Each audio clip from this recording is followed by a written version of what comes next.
Ya,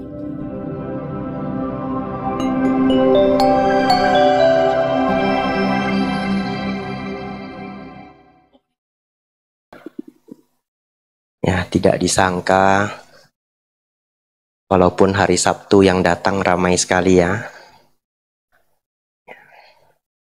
Kalau bagi saya, setiap hari sama Bapak Ibu. Kadang saya lupa hari ini hari apa. Bapak Ibu Saudara, malam hari ini kegiatannya diskusi Dhamma. Ya, nanti saya menunggu jawaban pertanyaan Bapak Ibu. Semoga ada pertanyaan yang bagus-bagus. Karena biasanya pertanyaan-pertanyaan ini saya kumpul-kumpulkan, nanti jadi bahan ceramah di kota lain ya. Ya, jadi bagus juga pertanyaan dikumpul-kumpulkan. Bapak Ibu Saudara, biasanya agar suasana menjadi cair, ya, agar lebih nyaman dan lancar, saya biasanya membuka diskusi Dhamma dengan tanya sendiri, jawab sendiri. Ya. Dan biasanya saya bawa kertas 10. Kertasnya 1, 10 bulir pertanyaan. Karena kadang saya takut dibuat kegiatan diskusi Dhamma, nggak ada yang nanya dari awal sampai habis. Ya, nggak ada yang nanya. Jadi ya saya nanya sendiri, jawab sendiri terus.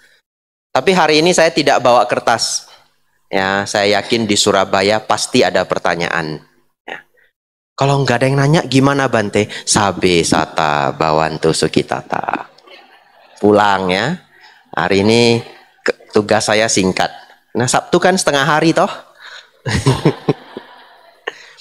Bapak Ibu Saudara, mari kita mulai dengan pertanyaan pertama. Ada pertanyaan dari umat ke saya. Kenapa? Tidak apa-apa ya. Ya. Ada pertanyaan dari umat ke saya. Pertanyaannya bagus. Bante, mau tanya Bante.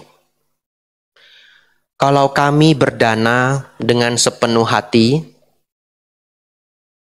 kepada organisasi Buddhis atau bahkan kepada seorang biku, tapi ternyata setelah beberapa waktu ternyata dana di organisasi tersebut tidak dipakai dengan baik.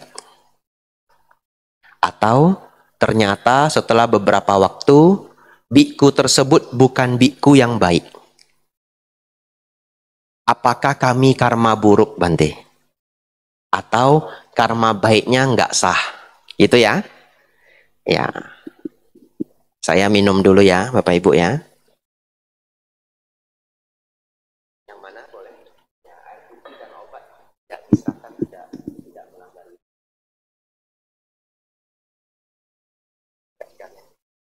Ini sudah ada belum kan? Ya, pengetahuannya penting.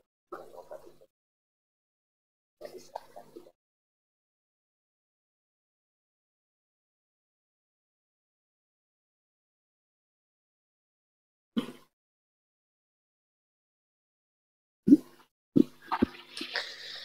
Ya, silakan masuk ya. Bagi yang baru hadir, selamat datang.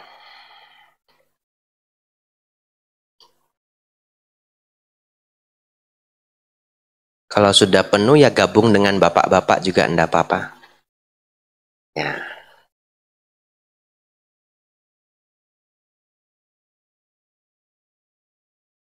Atau di depan masih bisa nambah 2 baris sebenarnya ya. Ya. Duduk depan sini juga enggak apa-apa.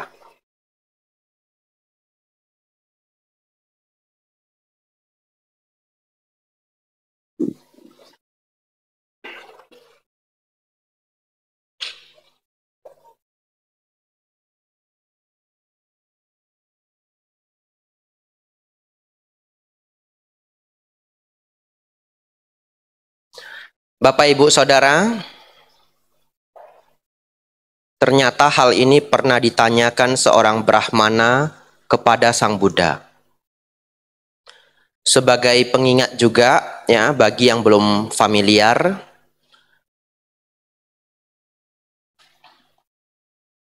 ya silahkan ya.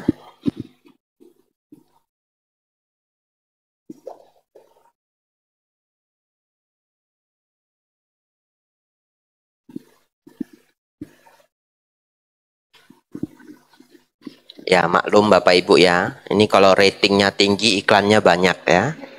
Ya, waktu saya kecil begitu, sinetron itu 5 menit, sinetron iklan 5 menit. Waktu saya kecil, ini ibu-ibu pasti hafal sinetronnya, Tersanjung. Saya masih kecil sekali itu. Kesel sekali ya, kesel sekali. Lihat Tersanjung itu berapa musim dah habis-habis. Ya, sampai 5, sampai 6 ya. Itu mengganggu ini TV channel lain yang ingin saya tonton. Saya masih kecil sekali. Bapak Ibu Saudara,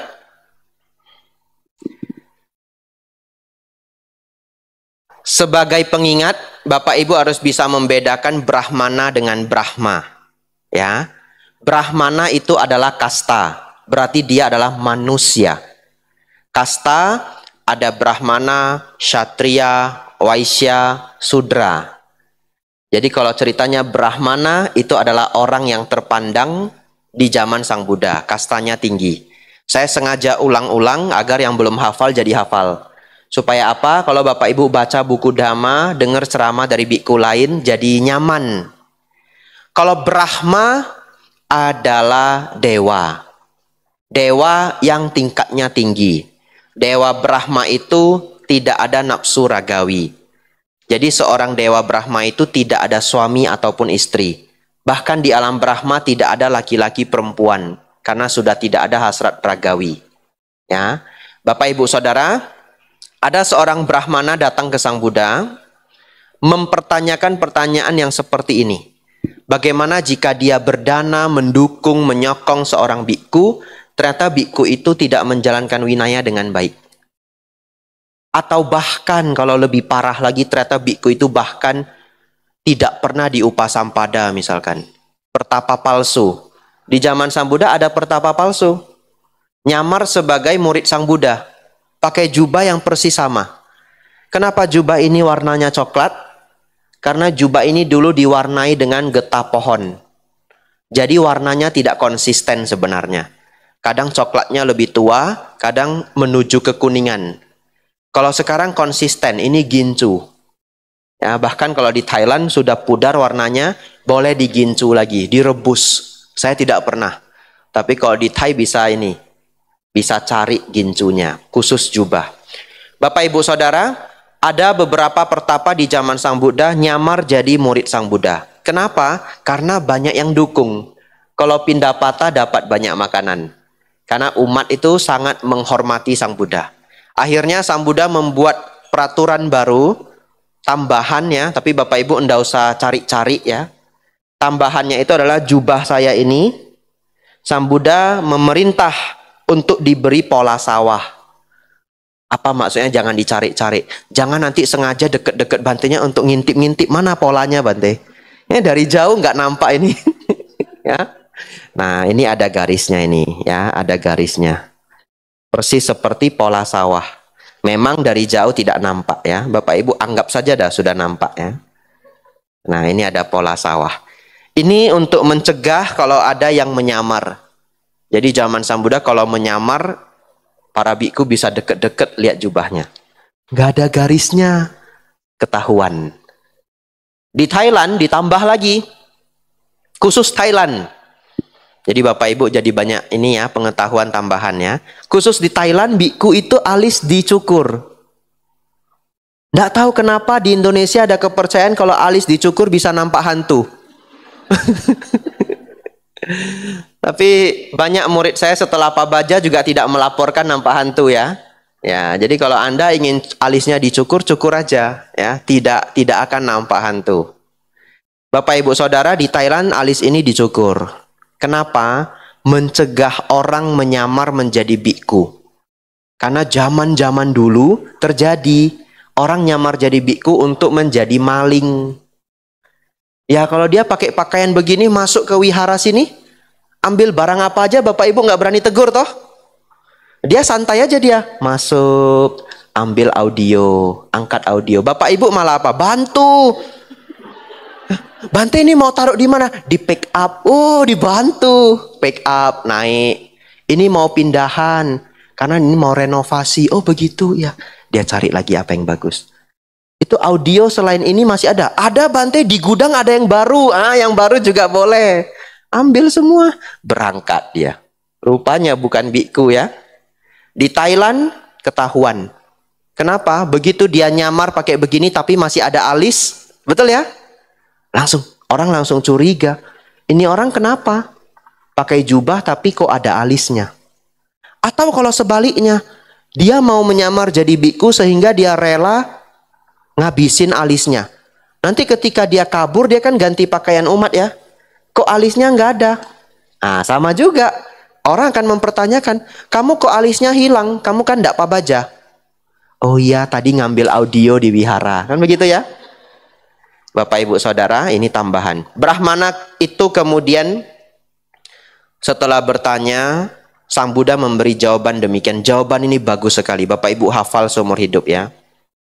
Oh Brahmana, walaupun seseorang berdana kepada biku yang tidak menjalankan winaya dengan baik, atau bahkan tidak pernah diupasampada, orang tersebut pun melakukan kebajikan besar. Kenapa? Karena ketika dia berdana, pikirannya adalah untuk mendukung Buddha Dhamma Sangha. Betul ya? Bukan ke pribadi orang itu. Kadang Bapak Ibu mungkin di airport atau di tempat umum di mana ketemu biku, Bapak Ibu danakan air. Betul ya? Nggak nanya bantenya siapa. Yang Bapak Ibu lihat bukan bikunya siapa. Tapi begitu pakaiannya seperti ini, yang Bapak Ibu lihat adalah Sang Tiratana. Bapak Ibu langsung mengingat, oh ini perwakilan dari Buddha Dhamma Sangha. Atau ini muridnya Sang Buddha. Nggak kenal namanya. Saya kalau bawa orang Indonesia ke wihara-wihara di Thailand Bapak Ibu, pergi airnya 1 botol. Pulang airnya 4 Bapak Ibu. Iya, sembari di wihara ada misalkan di Wat Po. Wat Po itu yang Buddha tidur, yang besar ya. Ya, dicek dulu itu suara apa. Ya, maklum ya, ini iklannya banyak. Ya, saya jalan di Wat Po Bapak Ibu, dapat air 1 botol. Bante berdana orang Thai, ya, tambah 1. Nanti jalan tambah 1. Bapak Ibu Saudara, selain itu, kalau kita berdana ke satu organisasi, ternyata dananya tidak digunakan dengan baik, Bapak Ibu juga tidak perlu gusar. Karma baik sudah dilakukan. Dan pikiran kita adalah untuk Buddha Dhamma Sangha. Tapi begitu Bapak Ibu tahu kalau oknum ini tidak baik, di stop. Ya, jangan diberi lagi, karena tidak disalurkan dengan baik, di stop.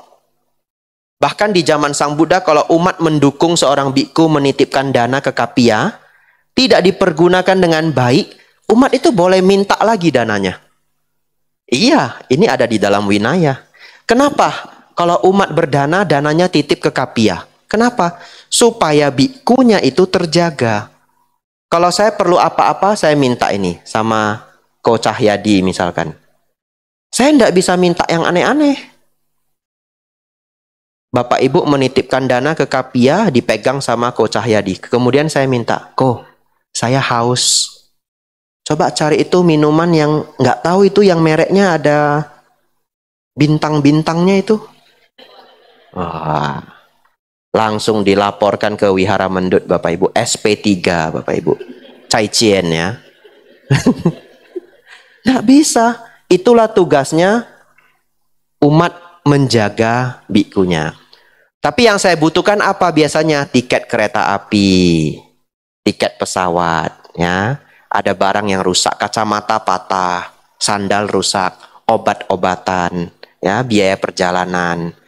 Ya kadang-kadang kalau ada supir yang mengantar kita pagi, siang, sore, malam ya diberi lembur. Palingan begitu. Ya. Bapak Ibu Saudara, itu pertanyaan pertama. Ada yang mau bertanya? Silahkan. Ada ya? Wah langsung 3 ini ya. Ya depan dulu ya, nanti.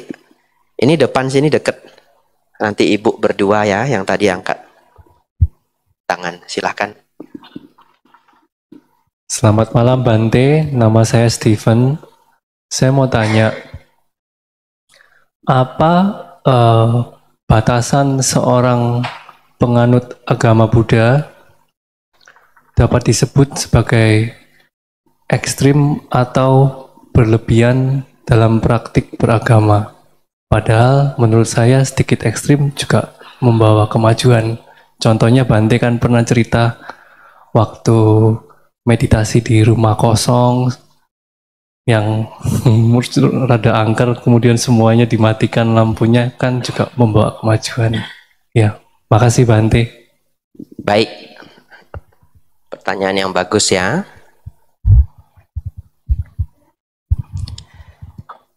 Bagaimana ketika praktik seorang umat Buddha disebut ekstrim? Sejauh yang saya pahami, tidak ada praktek yang perlu kita sebut ekstrim. Tidak ada. Ya. Kenapa tidak ada? Karena semua praktik dhamma itu membawa manfaat. Ya. Boleh kita mengatakan berlebihan ketika praktek kita itu merugikan orang lain. Ya, saya ulangi ya. Ketika praktek kita itu sudah merugikan orang lain. Itu saya sebut sudah tidak pas atau tidak kurang bijaksana. Misalkan Bapak Ibu adalah tulang punggung keluarga. Ya, tulang punggung keluarga, anak ada 4, di rumah ada keluarga. Terus Anda memutuskan untuk oke, mulai saat ini saya tidak mau kerja lagi. Saya mau meditasi full saja. Mari tidak makan bersama-sama. Ya. Itu sudah keliru menurut saya. Ya, praktek dhammanya sudah tidak sesuai. Ya, itu yang saya sebut sebagai berlebihan. Ya, kalau ekstrim sih tidak ada. Baik, bagaimana Bante dengan tadi meditasi di rumah kosong apa? Selama tidak merugikan siapa-siapa itu tidak ekstrim juga. Boleh saja. Ya, tidak merugikan orang. Ya, Anda mau meditasi 1 hari 5 jam tapi pekerjaan masih dilakukan, tugas di rumah semua bagus ya. Tidak ada keliru. Emang bisa Bante meditasi 5 jam? Bisa. Bukan tidak bisa kalau niat. Pagi 2 jam. Istirahat siang 1 jam, malam 2 jam. Ya cuma Anda sudah tidak bisa nonton tersanjung. Ya itu saja. Betul ya? Tetapi pekerjaan masih bisa dilakukan. Ya. Anumodana pertanyaannya. Ya. Silakan Ibu tadi ada 2 di sana.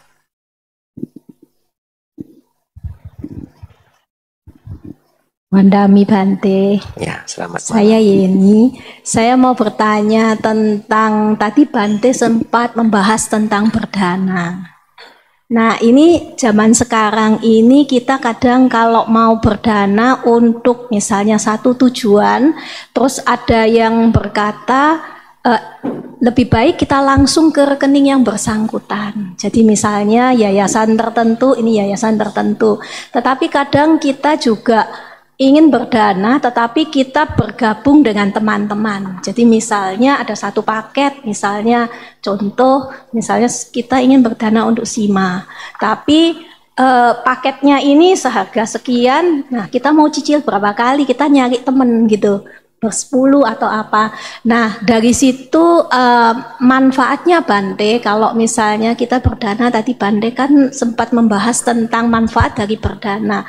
Kalau kita berdana untuk ini apakah ada bedanya kita langsung mendanakan ke rekening yang tertuju dengan rekening yang kita satu teman tertentu yang mengkoordinir sebelum transfer langsung ke rekening yang asli gitu Bante. Itu pertanyaan pertama Bante. Pertanyaan kedua, saya ingin pencerahannya Bante, bagaimana jika manfaat berdana kita tahu kan untuk kebajikan, dan bagaimana kalau kita ingin mengikis kilesah itu dalam tujuan kita yang lebih tinggi gitu. Apakah perbedaan antara pada saat pada saat dan sesudahnya itu bedanya apa Bante? Mohon pencerahannya Bante. Baik ya, anumodana pertanyaannya Bu Yeni ya. Untuk pertanyaan yang pertama, jawabannya sami mawon. Sama aja. Ya, mau dikirim langsung, mau dikumpul-kumpulin dulu bareng teman-teman, mau nitip teman-teman yang kirimin, sama aja. Ya, karma baik yang sama telah dilakukan. Ya. Bahkan ya tentu setelah saya menyampaikan ini akan ada yang tidak setuju ya. Bagi Anda yang tidak setuju enggak apa-apa ya, demokrasi ya. Ya. Tapi saya setujunya demikian. Anda tidak setuju, tidak apa-apa. Bahkan, kalau Bapak Ibu misalkan dana makan, ada kepercayaannya orang yang menyerahkan itulah yang mendapatkan karma baik. Ya. Teori seperti itu tidak ditemukan di suta, sejauh saya membaca. Ya. Tapi kalau nanti ada yang menemukan, boleh kasih lihat saya. Ya, biar saya belajar.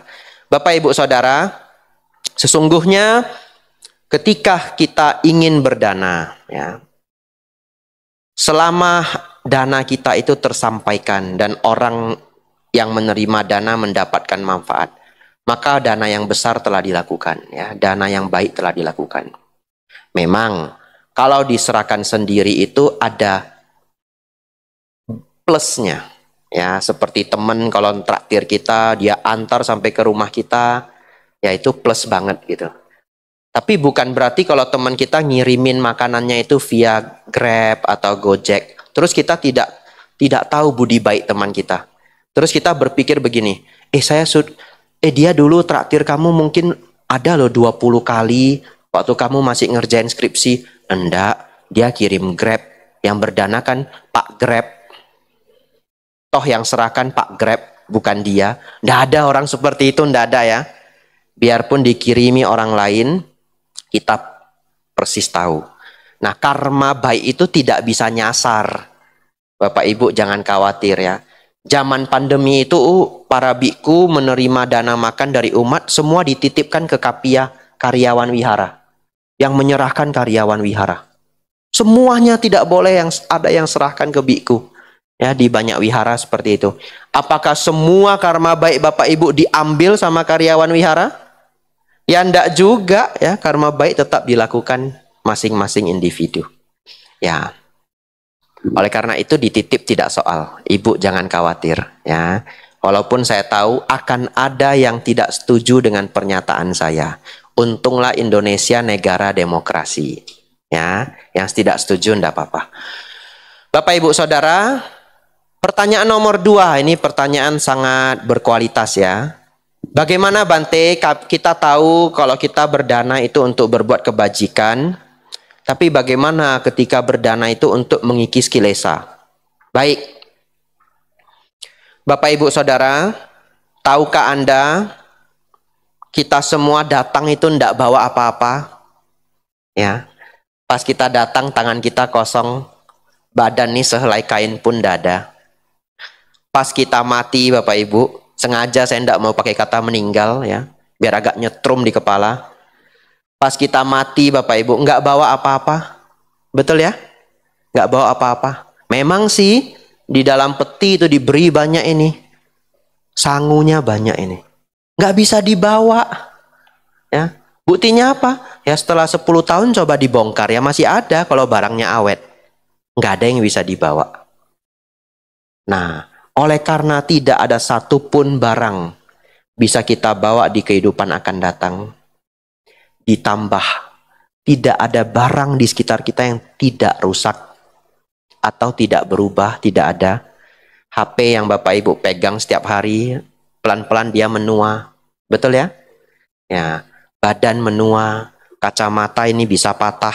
Ya, sebagai biku, saya sudah tidak seperti waktu saya SMP, SMA, kacamata sering patah karena main basket, main sama teman-teman. Setelah jadi biku ya anteng, jarang patah. Tapi kadang patah juga. Iya, kadang patah juga. Oleh karena itu, umumnya orang ketika mengalami perubahan dan tidak bisa menerima perubahan itu, dia mengalami duka. Paling terasa kalau Bapak Ibu punya barang baru, motor baru, HP baru, kamera baru, mobil baru, kemudian lecet. Wah, itu sakitnya luar biasa, ya. Ketika kita berdana, coba nanti praktek ya, yang ada di sini nanti latihan. Cobalah Bapak Ibu ketika berdana itu sembari merenung bahwa tidak ada barang materi apapun yang kekal, ya. Dan melepas kepemilikan ini adalah latihan untuk mengurangi kemelekatan. Ya, Bapak Ibu saya yakin yang di sini itu pasti pernah mengalami. Kalau dulu misalkan belum terbiasa berdana, mau berdana 5.000 aja berat. Ya, mungkin tidak semua mengalami, mungkin ada yang lahir sudah dermawan juga ya. Ya, kalau saya masih mengalami dulu sebelum belajar dhamma, baru-baru mengenal dhamma, mau berdana itu ya berat. Mau dana 5.000 mikir. Tidak terbiasa. Paksain diri. Ya. Jadi Bapak Ibu berpikir bahwa kalau berdana itu ya senyaman hati. Dalam Buddhis itu tidak begitu. Sedikit dipaksa-paksain. Iya. Untuk berlatih ini. Mengurangi kemelekatan. Saya senang banget itu kalau ngasih anak-anak yang mau kerja. Ya, saya di Medan Bapak Ibu. Jadi kalau ada anak kecil jual koran dulu 1.000 satu. Sekarang mungkin sudah nggak dapet ya. 1.000 koran 1.000, saya kasih 5.000. Itu latihan saya. Saya seneng banget kasih anak-anak yang mau kerja. Kadang anak-anak bantuin mamanya jual kelontong ya, kacang, apa, snack-snack rokok gitu. Saya belanja sedikit, kasih 10.000. Nah awalnya itu tidak gampang. Tapi kita berlatih ya, melepas. Satu hari banyak rezeki, dana 50.000 ya sudah tidak terasa. Satu ketika saya di jalan itu ada bapak-bapak jatuh dari sepeda. Wah, dikerumunin orang. Saya pernah cerita ini di tempat lain. Ya, di mana sudah lupa saya. Terus bapak itu jatuh, dikerumunin orang, diangkat, dibawa ke samping, sepedanya dibawa ke samping. Semua orang khawatir, bapak sakit apa? Sakit apa? Dia jawab, nggak ada sakit. Enggak ada sakit. Nggak ada sakit. Terus ada satu yang kreatif. Dia nanya, Bapak udah makan belum? Belum makan. Jadi mungkin dia itu jatuh karena kelaparan. Tapi tidak ada yang bantu. Cuma Bapak nanti makan ya Pak ya, makan ya. Cuma dibegituin.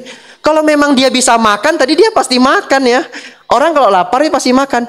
Jadi ada satu anak muda ya, dia baik ya. Pak, nanti Bapak makan ya Pak ya. Makan ya. Iya nak, iya gitu. Udah lemas itu bapaknya, sudah mau jawab juga lemas. Saya masukin uang ke kantongnya. Kalau saya tidak salah hafal 100.000. Itu besar. Itu belasan tahun yang lalu. Saya jadi biku dan samanera sudah hampir 9 tahun. Masukin. Ada berat enggak Bante? 30% merasa berat. Ya, itu uang keringat. Ya. Tapi 70% merasa bahagia. Itu Buddhis Bapak Ibu, itu latihan. Jadi berdana itu nggak harus nunggu 100% happy baru berdana. Tidak, ada berat-beratnya sedikit. Itu adalah latihan. Tapi kepikiran nggak? Dulu kan berdananya mulainya dari 5.000. Betul ya? Lama-lama bisa berdana lebih besar. Tapi jangan berdana sampai memperberat hidup ya. Tidak ya. Ya, kita berdana tentu semampu kita. Bapak Ibu Saudara, kalau kita sudah bisa melakukan itu, nanti kan tadi pertanyaannya sebelum dan sesudah. Lihat, kalau ada barang Bapak Ibu yang hilang. Iya, ini terasa banget.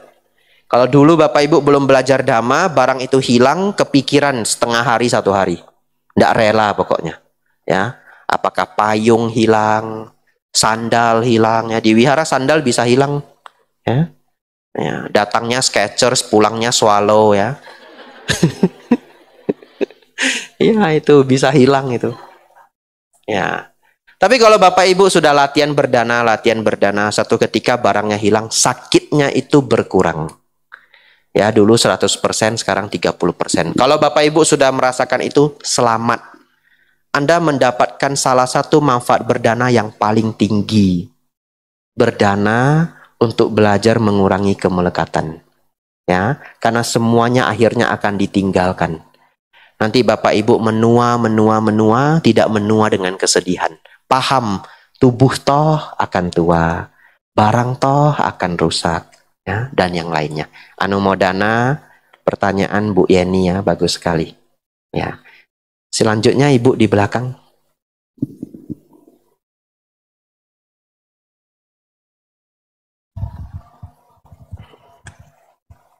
Selamat malam Bante. Selamat malam semuanya. Ya. Saya Nani. Ya.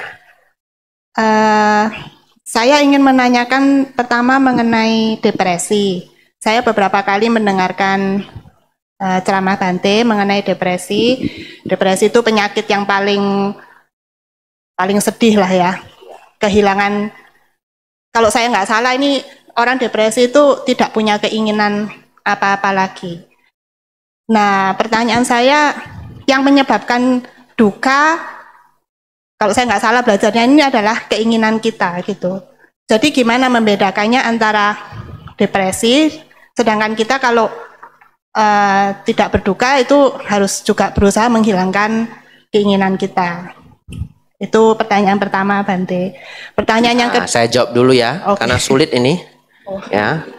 Nanti baru yang kedua ya. Tapi yang satu aja udah sulit, yang dua mungkin lebih sulit ya. Ini udah deg-degan saya ya. Untung tadi pagi sudah minum ginkgo biloba ya. Nah, ini otaknya agak lancar ini.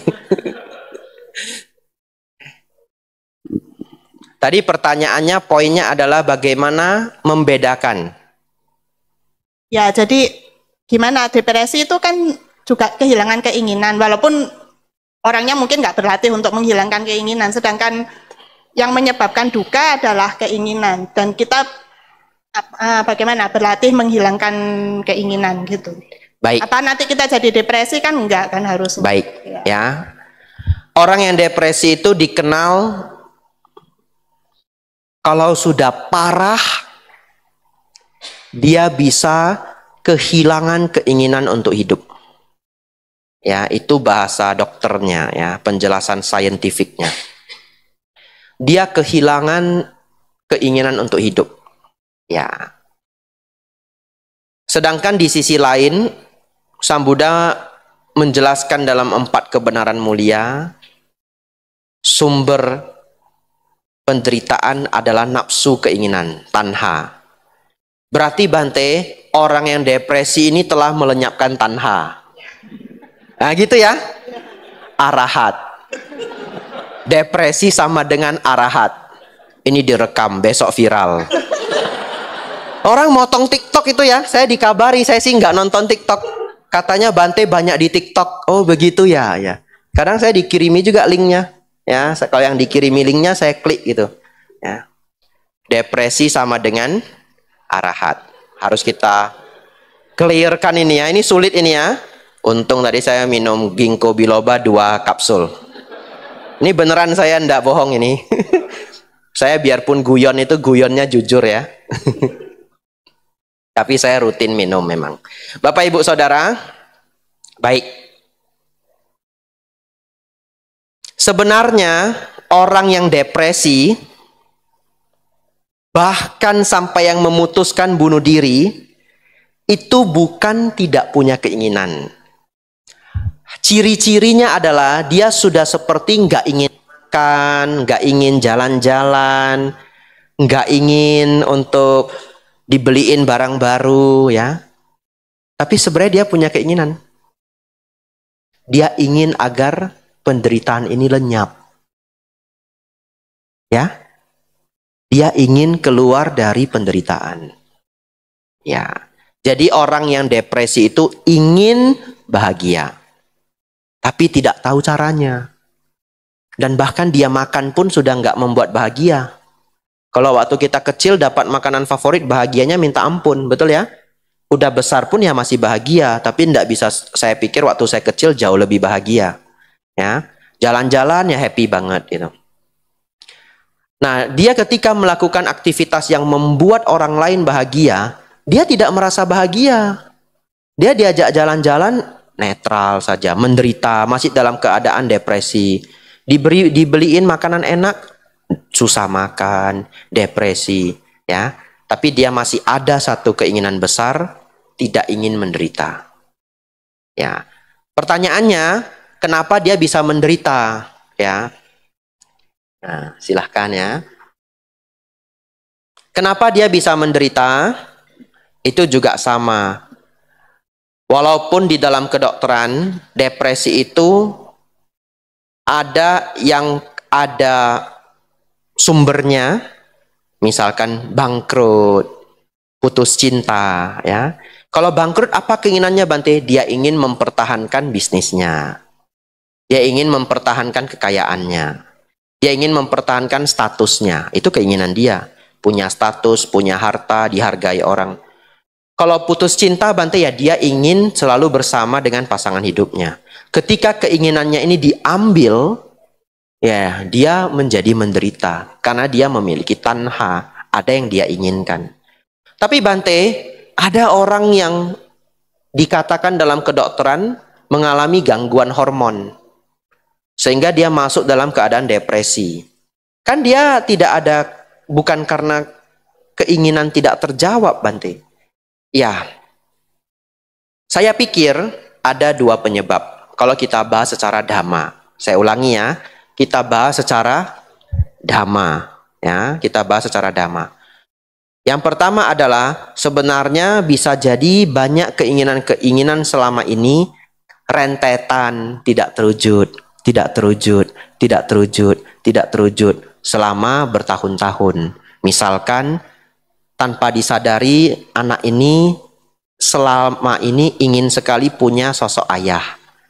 Tapi dari umur 3 tahun ayahnya sudah nggak ada di sisinya. Ya, ini setelah 10 tahun menjadi luka batin yang berat, ya. Jadi tidak ada sumber stres yang berat di satu titik, tapi bisa saja sumber stres itu tercicil dari waktu ke waktu, satu ketika hormonnya imbalance. Ya. Yang kedua, kalaupun tidak ada angin, tidak ada hujan, tahu-tahu depresi, maka secara dhamma ini berhubungan dengan kehidupan lampaunya. Ya, ada keinginan-keinginan di kehidupan lampau yang tidak terjawab. Ya, oleh karena itu masih sinkron ini semua. Mereka yang depresi memiliki ciri-ciri tidak ingin lagi mengalami pengalaman-pengalaman kehidupan. Bahkan kadang inginnya cuma mati. Sebenarnya mereka hanya ingin tidak menderita. Ya. Sedangkan seorang arahat benar-benar melenyapkan nafsu keinginan. Tidak ada lagi nafsu keinginan apapun. Tapi batin beliau senantiasa berbahagia.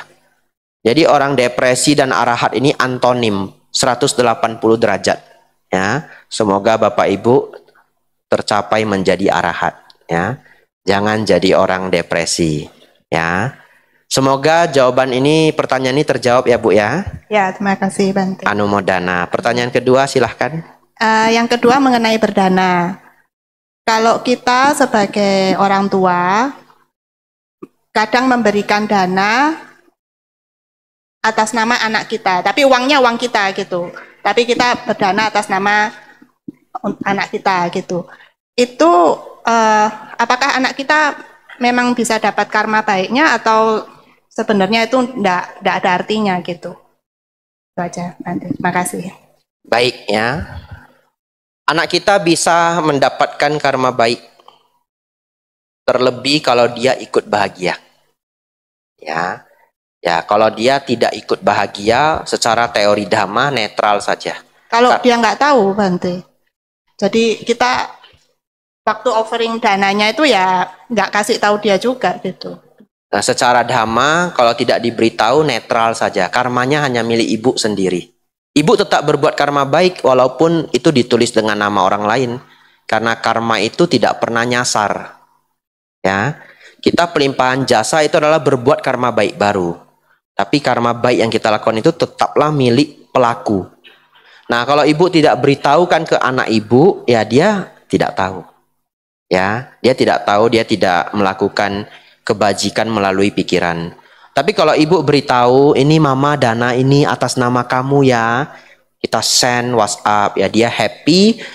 Kebahagiaan itu adalah mudita cita, dia berbuat kebajikan melalui pikiran.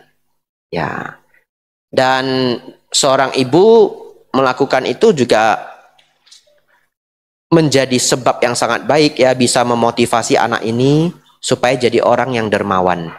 Karena dia akan ingat terus, mama saya dulu dermawan. Betul ya? Ya, apalagi mama itu berdana atas nama saya, itu satu hal yang bisa dia kenang, satu hal yang baik. Ya. Jadi kalau bisa diberitahu, diberitahu. Ya, anumodana pertanyaannya Bu Terima Nani kasih, ya. Bante. Silahkan. Ya, ini silahkan.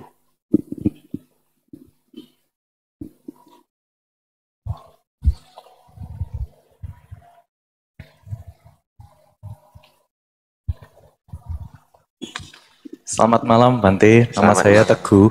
Ya. Ya ini saya ingin menyambung pertanyaan yang sebelumnya. Kebetulan saya pernah dengar ini dari YouTube-nya Bante Abijato, itu juga mengenai ini arahat dengan bunuh diri. Jadi kan di video itu Bante Abijato kan mengatakan kalau oh ya nanti akan saya jawab secara pribadi. Nah, tapi dari sana saya jadi kepikiran, loh ini jawabannya apa ya? Sampai saya cari di chat GPT dan sebagainya itu nggak nemu. Jadi mengenai arahat yang kemudian memutuskan untuk mengakhiri hidup, dan Sang Buddha berkata kalau itu tidak menimbulkan karma buruk, itu perspektifnya gimana, Bante?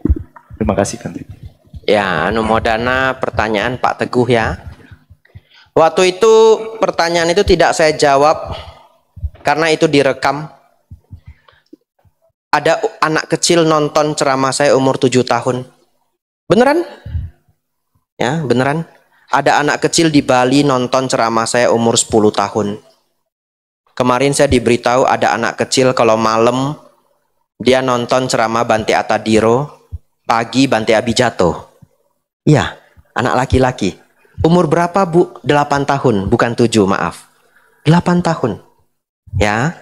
Oleh karena itu, pertanyaan-pertanyaan beberapa hal mohon maaf tidak saya jawab. Ya. Nanti dijawab kalau ada kesempatan bertemu pribadi. Ya. Ada yang nonton umur 8 tahun. Ada di Bali anak kecil lucu sekali, umur 10 tahun, anak perempuan. Dia datang sendiri karena papa mamanya jualan, diantar supir. Tapi udah janjian sama teman mamanya. Sampai di sana ada masa kaca seperti ini, Bapak Ibu. Dia duduk ini. Lah ini kecil sekali. Terus selesai acara minta foto, Bapak Ibu. Terus diceritain sama ibu-ibu di sana, Bante, adik ini Bante tiap hari dengerin ceramah Bante. Wah, saya waktu umur 10 tahun saya ngapain ya? Ini anak umur 10 tahun dengerin Dhamma loh. Luar biasa ya. Ya. Ya, anumodana pertanyaannya ya. Ya, terima kasih Bante. Sama-sama. Silahkan, Ibu silahkan ya, nanti baru. Ini Konyoto ya. Ya. Ibu silahkan. Wandami Bante, Shelly mau tanya tentang tadi yang dijelaskan Bante, saya sambung. Banyak sekali sebetulnya saya mendengar atau membaca Dhamma bahwa keinginan yang berlebihan itu membuat kita menderita. Supaya kita tidak menderita, jangan berkeinginan yang terlalu banyak. Tetapi saya belajar di motivator, kita harus jangan membatasi keinginan. Bermimpilah. Karena mimpi itu gratis, tapi jangan lupa kerjakan dan wujudkan. Sebetulnya yang paling benar yang bagaimana, Bante? Terima kasih. Ya, pertanyaan sangat bagus ya, Bu Sherly ya. Ya, minum dulu ya. Ya, ini otak biar putar sebentar.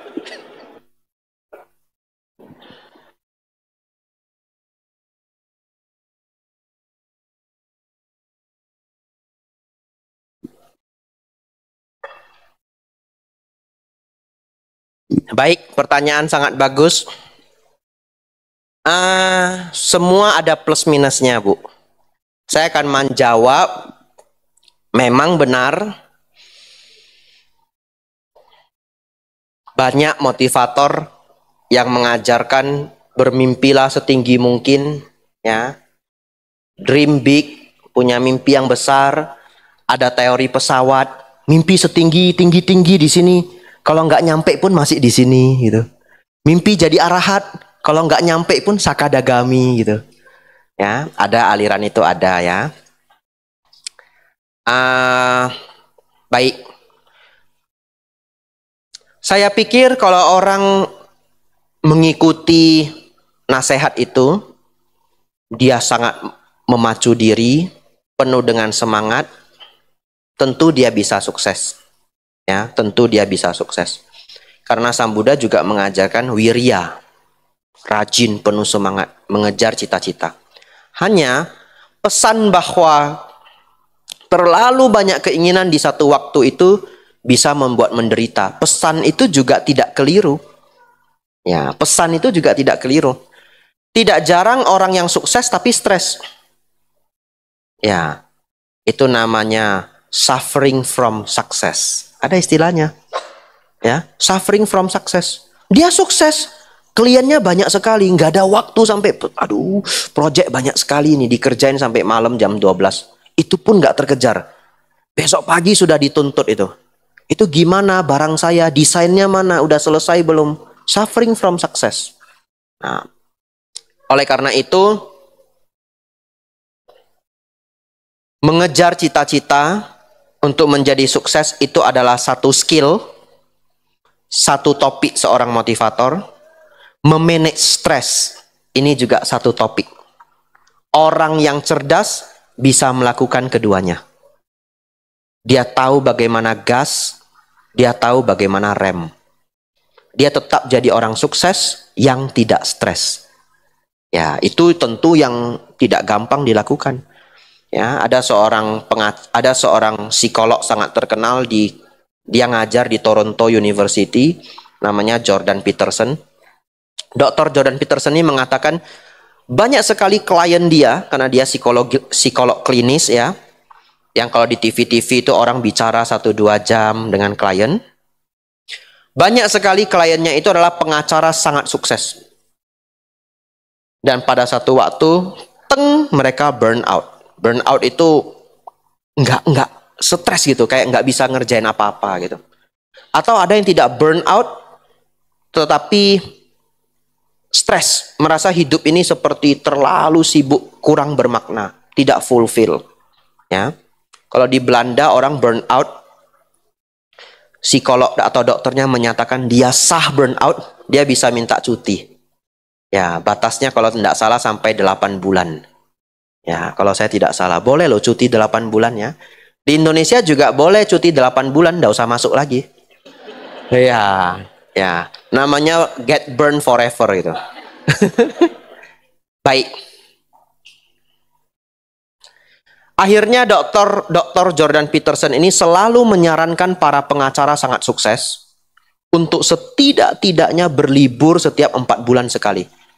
Dia mengatakan itu limitnya manusia. 4 bulan Anda harus berlibur. Kalau tidak, Anda akan lebih rugi. Anda berpikir nggak mau libur dah. Saya mau gas terus. Sayang 5 hari, 3 hari dibuang untuk libur, sayang. Tidak. Anda akhirnya akan lebih tidak produktif. Karena ketika nanti Anda stres, Anda nggak bisa kreatif. Gitu? Sedangkan pekerjaan tingkat tinggi itu, pekerjaan level tinggi itu dibayar bukan tenaga. Pekerjaan level tinggi itu dibayar kemampuan berpikir, mengambil keputusan dan kreativitas. Ya. Jadi akhirnya beberapa klien dari Dr. Jordan Peterson ini ikut nasihat ini. 4 bulan sekali mereka libur. Baik. Terus Bante, kita harus bagaimana supaya tetap bisa sukses, tetapi prosesnya itu tidak sampai terlalu stres, ya. Ini motivasi aliran saya.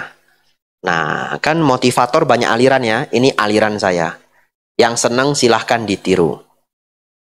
Yang pertama, aliran nyicil. Ya. Saya punya prinsip konsistensi itu mengalahkan segalanya. Ya, ini saya dipengaruhi oleh buku, judulnya adalah Slight Edge, sedikit tepian. Yang nulis namanya Jeff Olson. Anda tidak perlu baca, saya ceritain. Ya, ya. Kalau Anda berpikir saya ingin belajar bahasa Inggris 1 hari 5 jam, tidak akan Anda lakukan. Ya, itu adalah mimpi yang Anda lakukan 2 minggu, setelah itu bosen. Ya, ternyata bisa belajar setengah jam sehari, tidak pernah berhenti. Itu jauh lebih luar biasa daripada tekad ingin 4 jam sehari selama 2 tahun. Kenyataannya tidak semua orang bisa konsisten sekuat itu. Ada yang bisa, ada yang hebat banget, dia tetap latihan 4 jam sehari.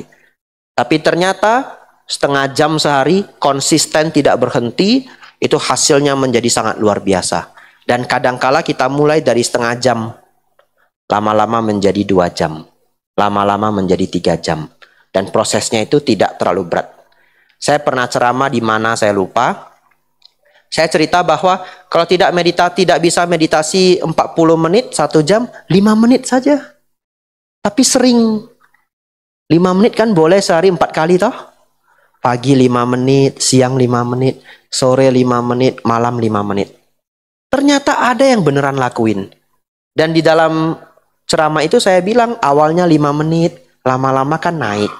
Jadi 10, jadi 15, jadi 20, dan tidak terasa terlalu berat. Ya. Ternyata ada umat yang lapor ke saya, orang Surabaya juga, bukan di wihara ini. Ya, saya beberapa minggu yang lalu datang ke Surabaya. Umat ini cerita, Bante, saya ikutin loh Bante, 5 menit saja. Sekarang sudah bisa 1 jam. Wah, hebat sekali. Ya. Yang kedua, karena ini pertanyaannya motivator ya, jadi saya jawab dengan motivator juga ya. Motivator lawan motivator ya. Saya senang sekali dia bukan motivator ya, dia orang sangat sukses. Terus dia ajari cara bagaimana dulu dia menjadi sukses.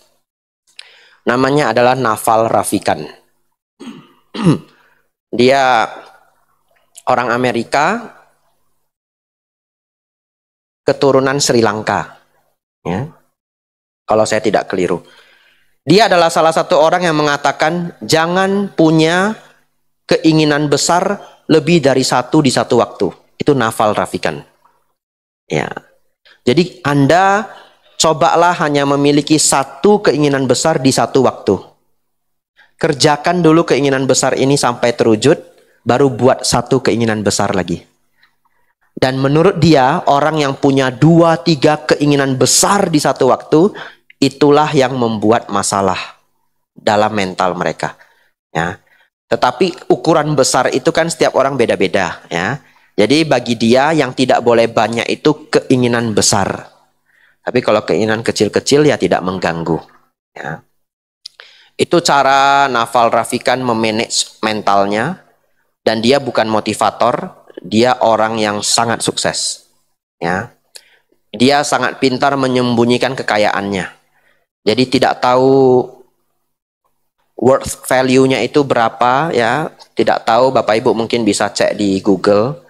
Tapi tahun 2007 atau 2017 saya lupa angkanya. Pernah tercatat dia belanja saham 1 kali belanja $70 juta.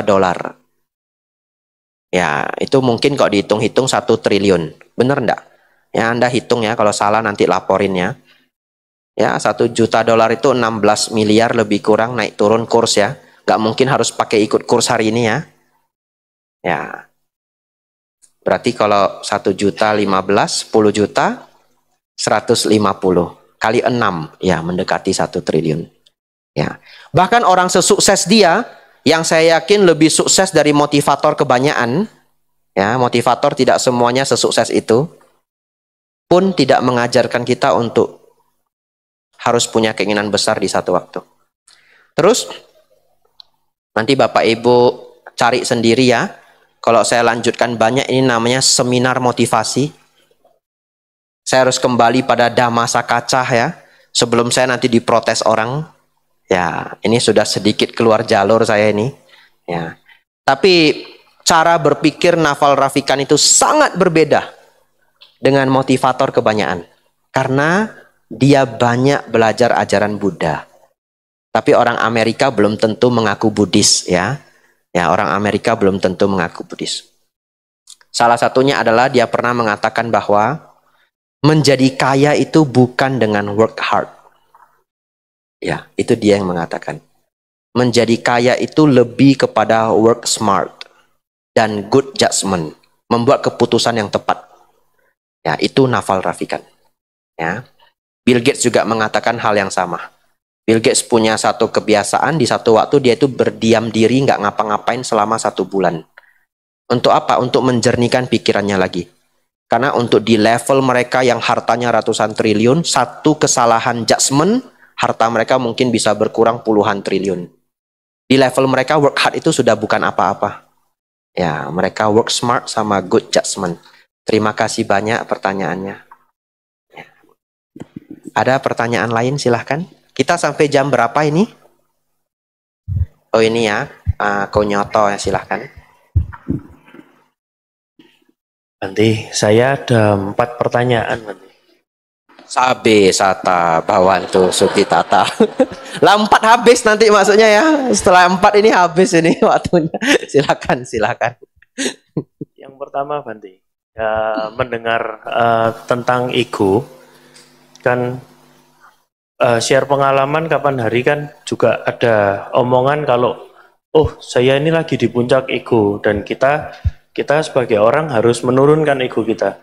Yang pertanyaannya itu gimana cara kita itu tahu kalau saya itu lagi ego, padahal orang yang paling egois kan palingnya nggak ngerti kalau dia egois. Itu dulu yang nomor 1. Jawab dulu ya. Minum dulu ya.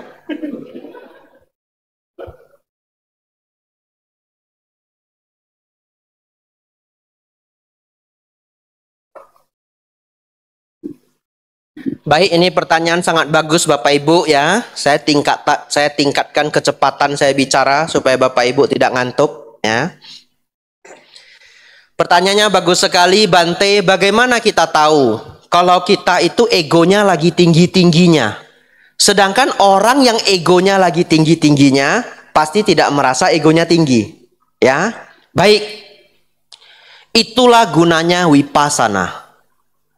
Ya, Vipassana itu tidak selalu hanya berkaitan dengan retreat Vipassana 10 hari.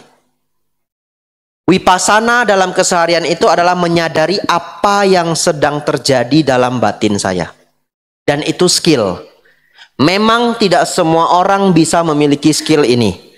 Tapi umat Buddha diharapkan mengembangkan ini. Kalau Anda umat Buddha dan Anda marah, dan Anda tidak bisa mengurangi kemarahan Anda, setidaknya Anda harus tahu bahwa Anda sedang marah. Itu saja Anda sudah sedang melihat batin. Nanti pelan-pelan PR selanjutnya adalah gimana ini? Saya sudah tahu saya marah, gimana ngurangin marah ini? Tapi yang pertama harus tahu dulu marah ini sudah mulai naik. Ya, baik. Tapi kan Bante tetap akan ada orang yang belum sanggup melihat batinnya sendiri, bercermin pada diri sendiri. Ya, silahkan ya.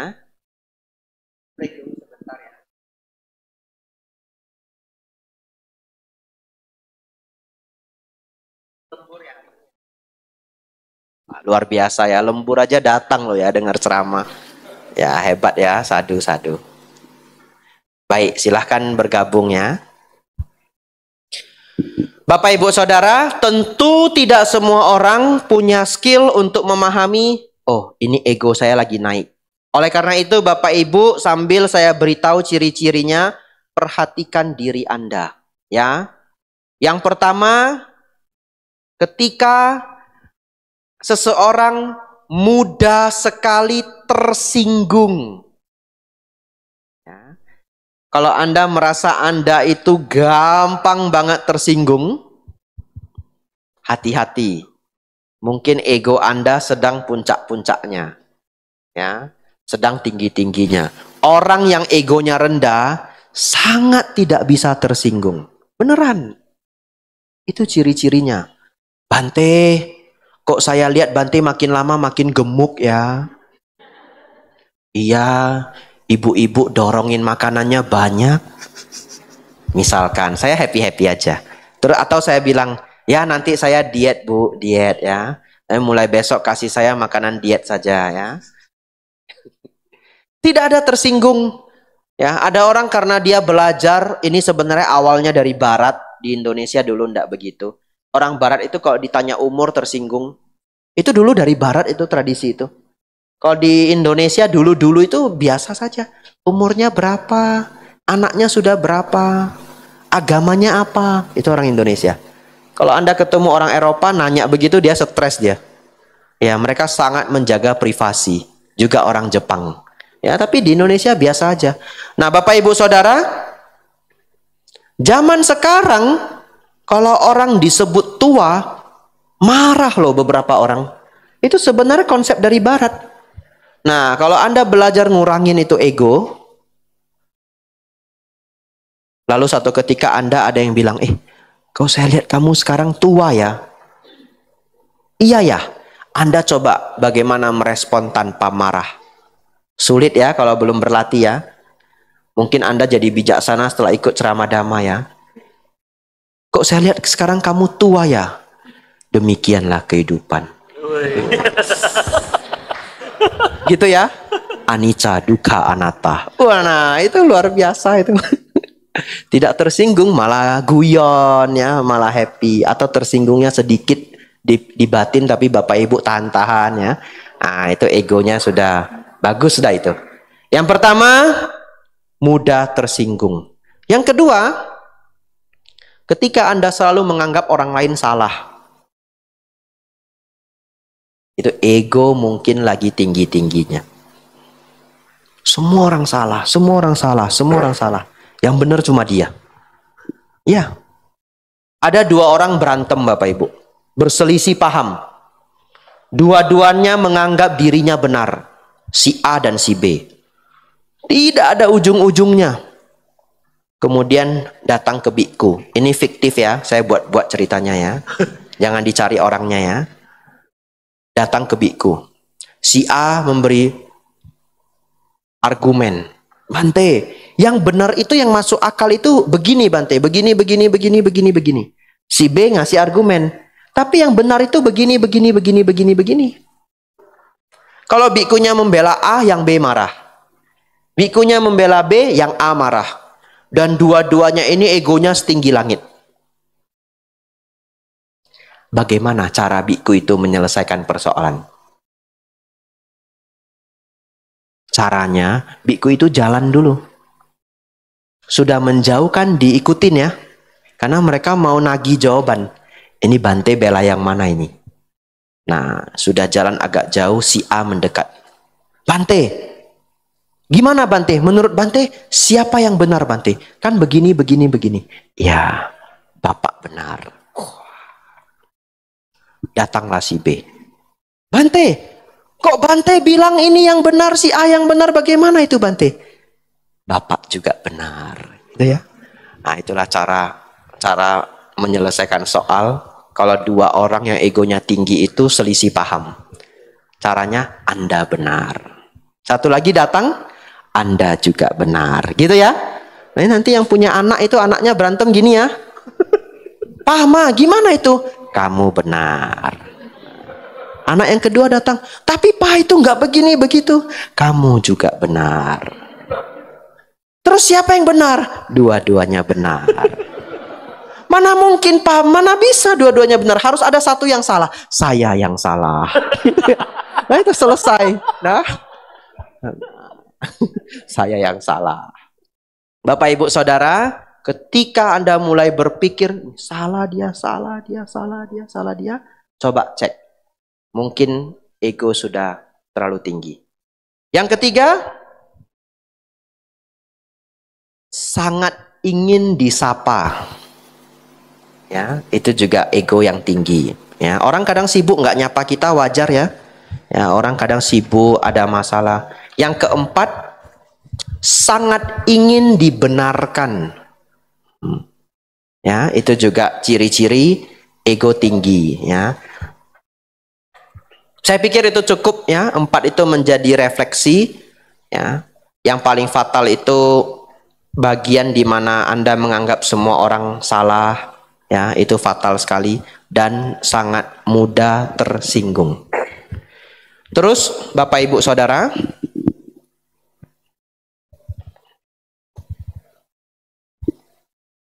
di antara banyak latihan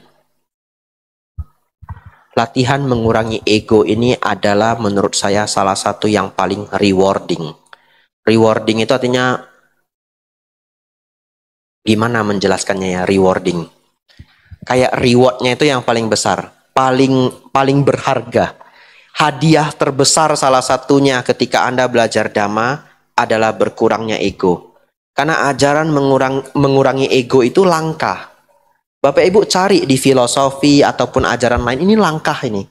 Ya, belajar ngurangin ego. Dan ketika ego Bapak Ibu sudah tidak tinggi, hidup Bapak Ibu akan sangat ringan. Ya, akan sangat ringan. Tapi bukan berarti Bapak Ibu tidak pantas dihormati. Bapak Ibu tetap perlu dihormati sesuai statusnya. Anda kalau jadi guru, ya murid harus menghargai, menghormati guru. Kalau tidak, Anda tidak bisa mengajar. Betul ya? Anak ya harus menghargai, menghormati orang tua. Artinya Anda tidak ada ego. Tapi Anda tetap perlu berwibawa sesuai tugas Anda masing-masing. Mengatur itu adalah kebijaksanaan. Tidak bisa saya ajarkan. Ya. Saya tidak ada ego misalkan. Ada ya, kalau belum arahat masih ada ego. Saya berlatih mengurangi ego Bapak Ibu. Sebenarnya Bapak Ibu memberi hormat kepada saya ataupun tidak, sama sekali tidak soal bagi saya. Tidak soal. Tapi ketika Bapak Ibu memberi namaskara kepada saya menutup mata. Kadang menutup mata, kadang tidak. Dalam pikiran saya apa? Bapak Ibu sedang memberi hormat kepada Buddha, Dhamma, dan Sangha. Saya hanya simbol. Saya tidak ada bedanya dengan Buddha Rupang. Betul ya? Bukan kepribadi Abijato. Tidak ada. Saya tidak menuntut penghormatan. Tetapi ketika Bapak Ibu memberi penghormatan, saya ikut bahagia. Semoga Bapak Ibu berkembang dalam Dhamma. Punya sadah begitu luar biasa, memberi penghormatan pada Buddha, Dhamma, Sangha. Saya berbahagia bisa menjadi simbol. Itu yang saya lakukan Bapak Ibu. Ya. Dengan begitu saya tetap bisa mengajar. Kalau Bapak Ibu menghargai saya gampang mengajar, betul ya? Dan Bapak Ibu mendapatkan manfaat. Anumodana pertanyaannya. 3 lagi boleh. Ya. Sabe sata bawantu sukitata. Silahkan. Lalu, Bante, maaf dulu sebelumnya kalau saya enggak terlalu banyak lihat video Bante sebelumnya. Saya ini kan barusan nonton Biskop tentang Feng Shui. Jadi orang tuh meninggal itu kan dihitung supaya nanti afterlife-nya bagus. Ternyata ini cerita di film itu, karena dia itu jahat, meninggal dikasih di tempat terkutuk dalam tanda kutip, lalu dia dikremasi untuk jadi bebas. Apakah ada hubungannya Feng Shui dengan afterlife dan karma? Dan di kehidupan keluarganya itu juga apakah ada hubungannya antara hitungan yang Feng Shui itu dengan kehidupan kita ini? Itu yang nomor 2. Baik, saya menjawab mengikuti contoh ini. Karena kalau nanti kita cerita Feng Shui itu luas banget. Ya, Feng Shui itu luas banget. Dari yang logik sampai yang sudah tidak bisa diikuti logis, ya. Feng Shui itu luas banget. Jadi saya hanya menjawab sesuai contoh ini. Ya, bahwa bagaimana jika seseorang dikubur dengan cara yang tidak pas, apakah akan berhubungan dengan kehidupan dia selanjutnya? Jawabannya secara dhamma tidak ada sama sekali. Ya, secara dhamma tidak ada sama sekali. Sang Buddha mengatakan seseorang yang meninggal itu seperti halnya minyak dan batu. Ya.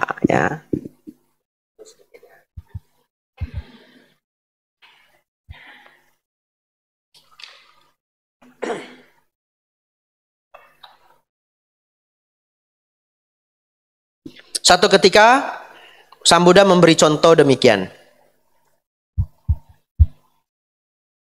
Kalau kita bersama, contoh ya, saya mengikuti contoh Sang Buddha, kita analogikan. Kita ambil minyak Bapak Ibu, kemudian kita tuang minyak itu di air sungai yang tenang, atau air danau yang tenang juga boleh. Minyak itu terapung. Kemudian bersama-sama kita sumpahi minyak itu berulang-ulang. Dengan sumpah serapah yang buruk sekali. Sampai kapanpun minyak itu tidak akan pernah tenggelam. Seperti itu juga kalau batu kita lempar ke sungai. Setelah batu dilempar ke sungai, kita beri puji dan doa. Sebagus yang bisa Bapak Ibu buat. Puji dan doa. Dengan segala macam cara. Bisakah batu itu terapung Bapak Ibu? Tidak bisa. Bahkan batu apung pun akhirnya tenggelam. Kok Bante tahu? Dulu saya senang main batu apung. Waktu kecil nyari batu apung, lempar ke selokan. Ternyata setelah dia terisi air, lama-lama dia tenggelam juga. Bapak Ibu Saudara, Sang Buddha mengatakan seperti itulah seseorang. Seseorang yang berbuat banyak kebajikan sepanjang hidupnya, dia seperti halnya minyak. Ketika dia meninggal, dia terlahir di alam bahagia. Walaupun dia disumpah-sumpah. Tidak akan ada hubungannya. Ya, dalam kasus ini mau disumpah, kuburannya salah ya. Kuburannya salah, kuburannya tidak sesuai, upacaranya tidak sesuai, tidak ada yang mendoakan, dan apapun alasannya, dalam Buddhis tidak ada kaitannya. Minyak tetap akan terapung. Sebaliknya, Bapak Ibu Saudara setuju tidak? Ada orang yang sangat jahat. Sepanjang hidupnya membunuh 25 orang tidak bersalah, random. Ngasal aja bunuh orang. Ternyata dia punya harta yang besar. Keluarganya selama ini kenal banyak tempat ibadah. Setelah dia meninggal Bapak Ibu, dia didoakan begitu banyak orang.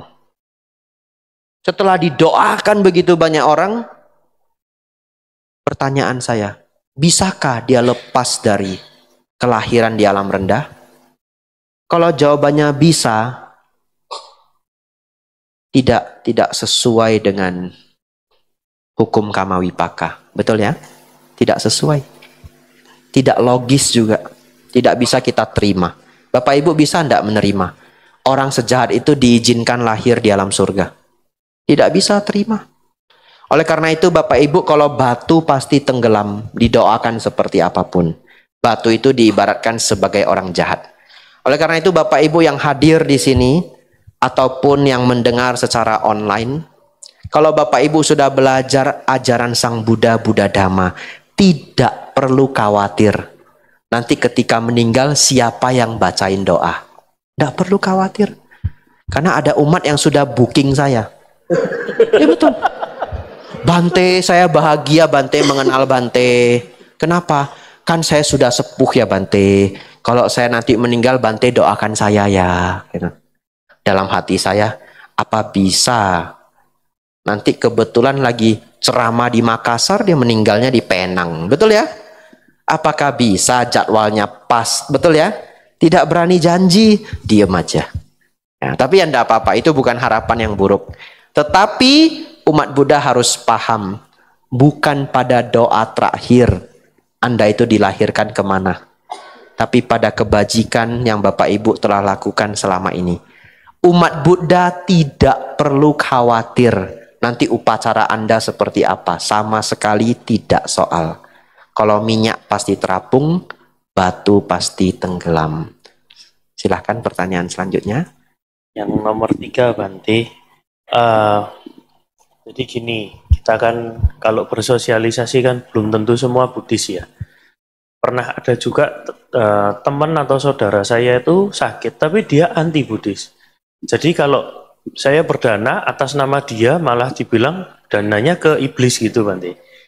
Nah sekarang kalau sudah meninggal, apakah Patik Dana itu masih seperti itu, tidak melihat agama, atau sebenarnya sisa pikirannya dia masih ada? Itu Bante. Baik ya, saya jawab singkat. Inti dari Patidhana itu adalah orang atau makhluk yang mengetahui ada seseorang berbuat jasa atas namanya, dia harus ikut berbahagia. Harus ikut berbahagia. Kalau dia tidak bisa ikut berbahagia, sesungguhnya pelimpahan jasa itu tidak terjadi. Ya. Tetapi walaupun pelimpahan jasa tidak terjadi, bukan berarti sia-sia. Karena orang yang melakukan pelimpahan jasa itu kan sudah berbuat baik. Misalkan berdana untuk wihara. Dana itu tetaplah karma baik Anda. Karena dana yang digunakan oleh wihara itu untuk bayar listrik, ya. Kalau umat tidak berdana pada wihara, wihara tidak bisa jalan, Bapak Ibu. Yang bersih-bersih, karyawan, mobil itu pakai bensin, ngundang biku, persiapkan tiket, ya, barang rusak, ya, pajak bangunan, ya. Orang yang berdana itu sudah melakukan satu kebajikan. Dia melimpahkan jasa apabila makhluk tersebut yang terundang itu ikut bahagia, dia mendapatkan jasa. Tapi kebanyakan, umumnya, kalau ada keluarga Bapak Ibu terlahir di alam peta, dia akan langsung ikut berbahagia kalau Bapak Ibu pelimpahan jasa. Kok bisa Bante? Karena dia sudah membuktikan dalam dirinya sendiri, ternyata tidak ada kebajikan itu fatal. Ya, makhluk peta itu terlahir karena tidak suka berbuat baik selama hidup. Setelah dia terlahir di alam peta, di sana katanya dingin, pakaian seadanya, makanan kurang, dia tersadar, inilah akibat selama ini saya tidak mau berbuat baik. Begitu ada keluarganya yang berbuat baik atas namanya, dia langsung buru-buru ambil pelimpahan jasa itu, ikut bahagia. Karena dia sudah melihat langsung, ya. Anak-anak ketika kecil orang tuanya bilang sekolah yang baik, sekolah yang baik. Kalau enggak nanti kamu susah cari makan. Percaya enggak? Belum tentu semua anak mau percaya. Ada yang percaya, ada yang enggak.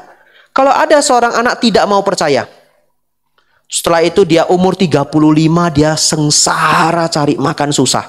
Apa yang dia ingatkan ke anaknya? Dia akan ingatkan anaknya betapa penting pendidikan 10 kali lipat lebih kencang daripada orang tuanya dulu. Karena dia sudah tahu ternyata menghadapi hidup itu tidak gampang. Begitu ya? Jadi begitu satu makhluk itu terlahir di alam peta, dia langsung sadar itu. Oh, kebajikan itu penting sekali. Kebajikan penting sekali. Nah, katanya di alam peta dingin, kurang makanan, kurang pakaian. Betul enggak Bante? Nah, nanti ada yang ketemu tanyain ya. Terus lapor ke saya. Ya. Maka kalau ketemu hantu jangan takut, tanyain. Kesempatan bertanya. Dhamma sakacah. Ya. Iya. Biasanya kalau makhluk itu muncul sembunyi-sembunyi di jendela itu dia ngintip-ngintip. Ya. Bu Sherly gitu. Nah. Misalkan ya, atau Bu Nani gitu ya. Kenapa dia ngintip-ngintip ya? Ini katanya ya, kata seorang Bante senior ya, tidak ada buktinya ya. Karena makhluk itu merasa malu dengan manusia. Kok malu? Karena dia bangkrut. Bangkrut kan artinya gagal.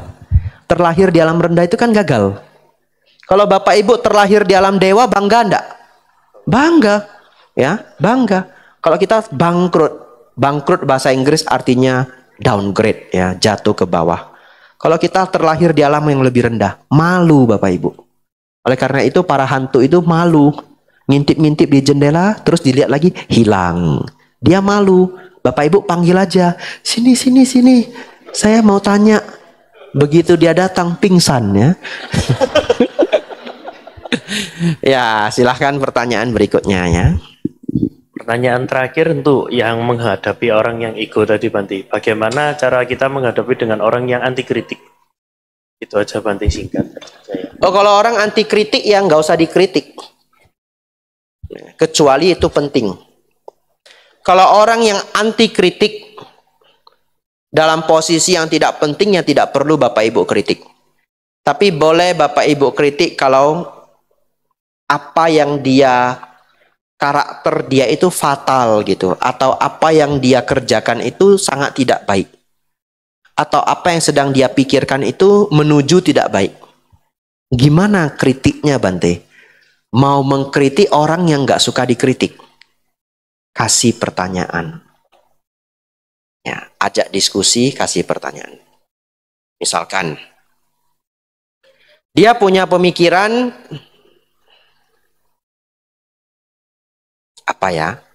Apa yang buruk-buruk coba? Misalkan dia punya pemikiran barang itu kalau ketumpuk-tumpuk enggak apa-apa. Nah, ada orang yang seneng barang itu ketumpuk-tumpuk gitu. Ya, ada orang begitu ya. Hoarding, bahasa Inggrisnya hoarding, numpuk-numpukin barang.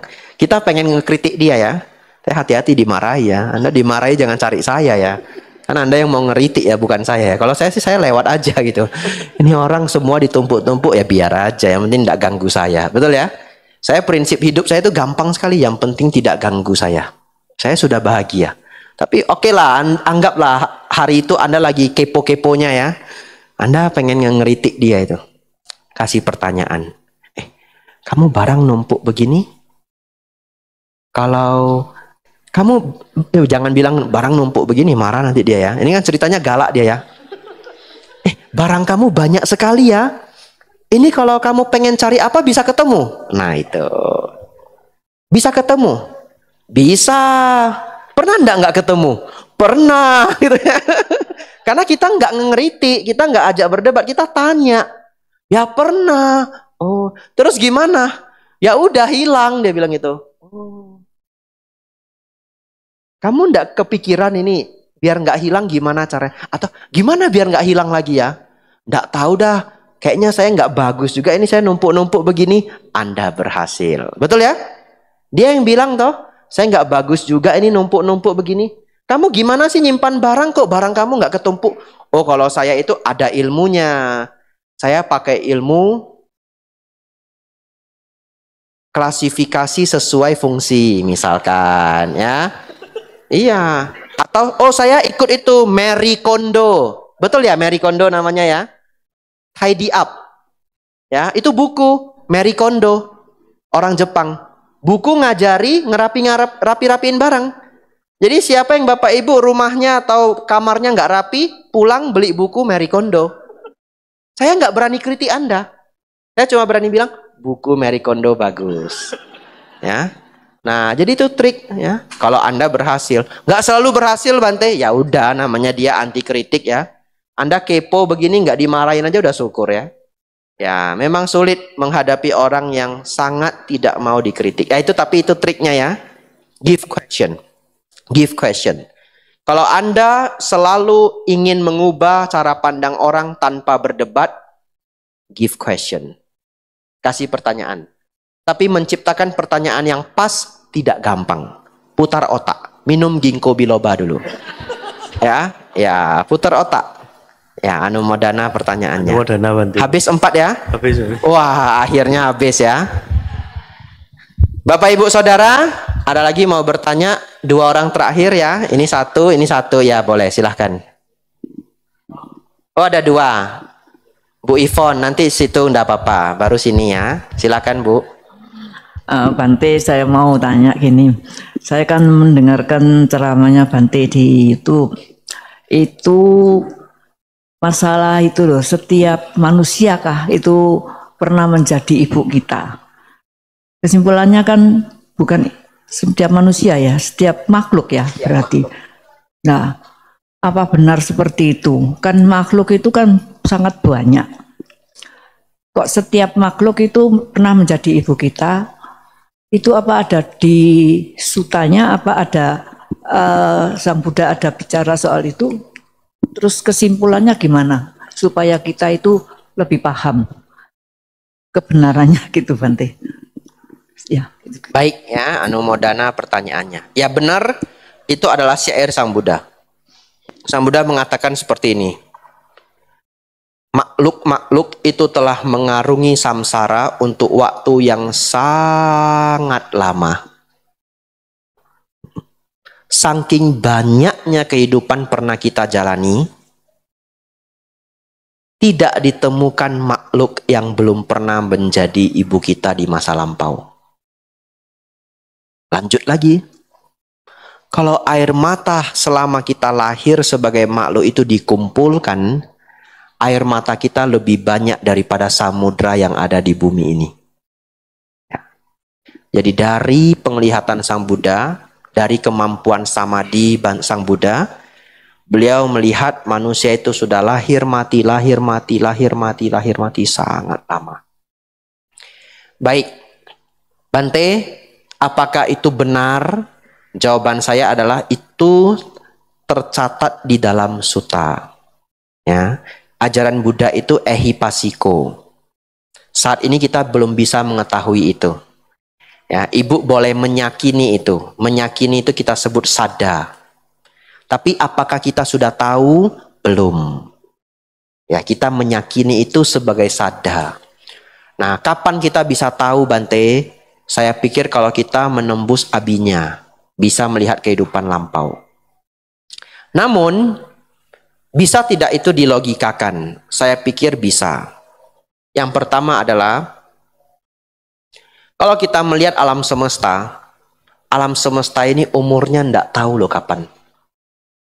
Manusia itu umurnya ya lebih kurang kalau zaman sekarang 76, itu lebih kurangnya. Kalau Bapak Ibu sudah lebih, berarti Anda sudah lebih daripada mayoritas ya, atau lebih daripada rata-rata. Nah,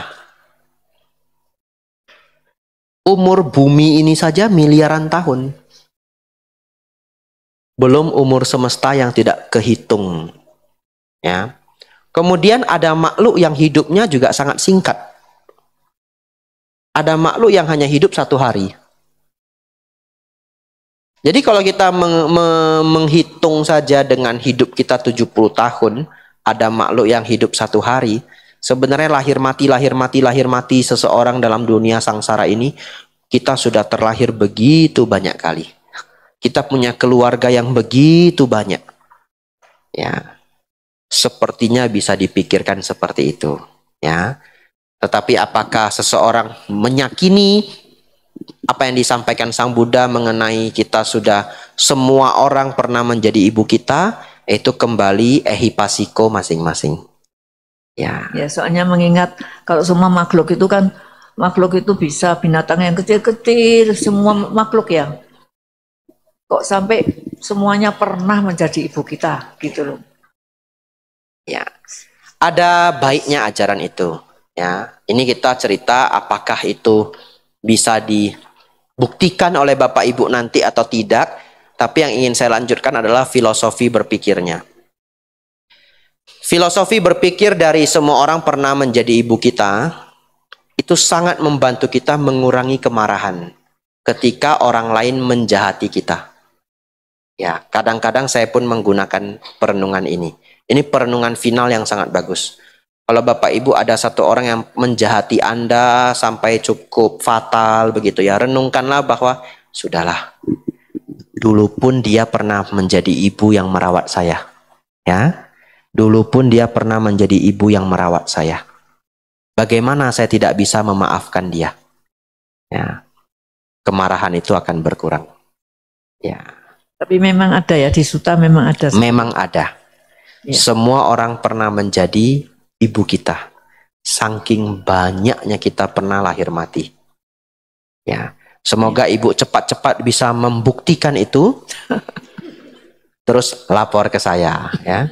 Ya, saya sudah banyak ngundang Bapak Ibu lapor ke saya. Belum ada umat yang lapor ke saya juga. Ya, yang ketemu hantu juga belum lapor ya. Anumodana, Bu. Ya. Terima kasih Bante. Sama-sama. Ya, ini silahkan ya, Upasika. Ya, silahkan.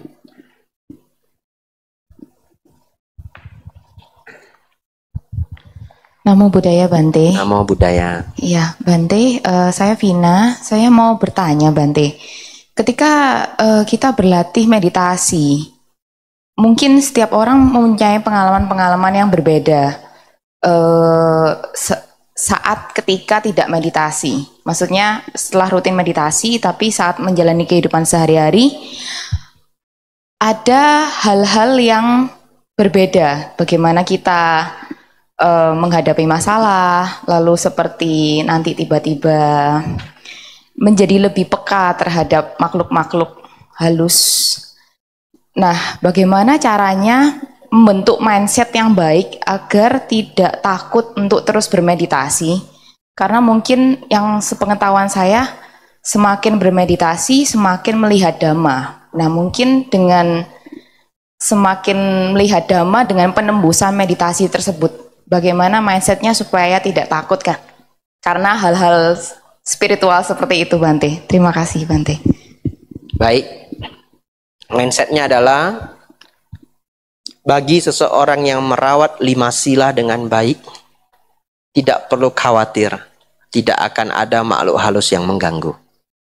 Ya. 5 sila itu terdengar sederhana, tapi 5 sila itu adalah jimat yang paling sakti. Kalau seseorang merawat 5 sila dengan baik, pede aja. Ya, punya sila yang baik itu pede aja. Tidak akan ada makhluk yang mengganggu. Ya, ini sudah saya buktikan. Sebagai biku saya merawat sila. Sila Winaya Patimokkha. Saya kemana-mana mengajar Dhamma tidak membawa jimat apapun. Tidak ada jimat. Pergi ke tempat wihara yang jarang dikunjungi biku, kadang-kadang masuk ke desa yang agak mendalam. Tidak ada masalah sama sekali. Siapa yang menjaga saya? Sila. Ya. Jadi kalau kita punya sila yang baik, tidak perlu khawatir. Silahkan meditasi dilanjutkan. Yang kedua,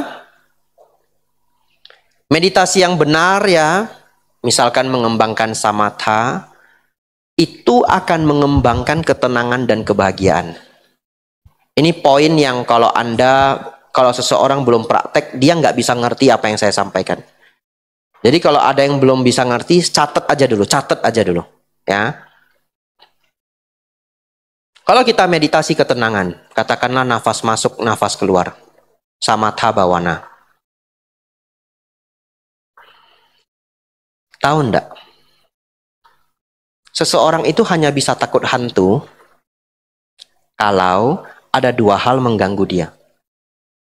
1, imajinasi terhadap hantu tersebut.